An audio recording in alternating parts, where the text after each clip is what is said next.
Hey, I know that we do have a working model and there are some tweaks and adjustments that you can do to your code. And this lesson is going to show you another one that we can do in order to make it run a little bit more efficiently. So we've got promises within fetch, and instead of having data 1, we can get rid of this and just do a return and pass this over. So getting that data items map, when we return it, it can return that back into the next promise. And then that's where we can handle the show.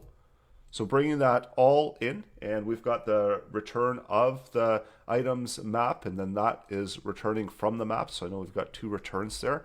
But it is important to understand that there's a number of different ways to present this. So if we get another promise at the end, and then this will be our new array object, and then you can call that, of course, anything you want, and we can pass this into our show if we want to.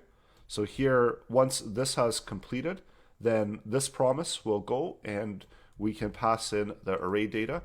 And there's also an option to catch any errors.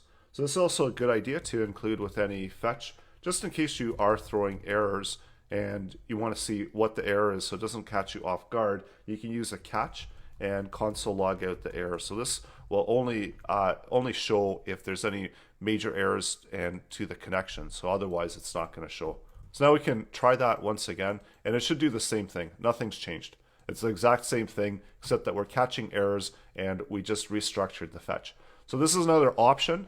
You don't have to include this, but you can include it if you want in order to make your code a little bit more presentable. So coming up next, there's also an option of the data that's being returned back where we can get the next page.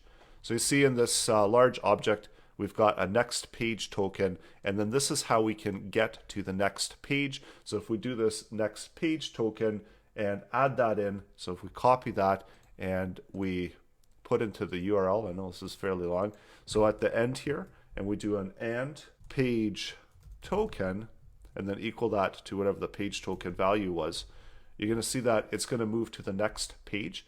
And then so it's going to have a next page token, it's going to have a previous page token. So you're going to see that all of these tokens are different, and these are representing the different pages, and you can create some pagination between your content so you can move it to the next page. I'll show you how to do that coming up.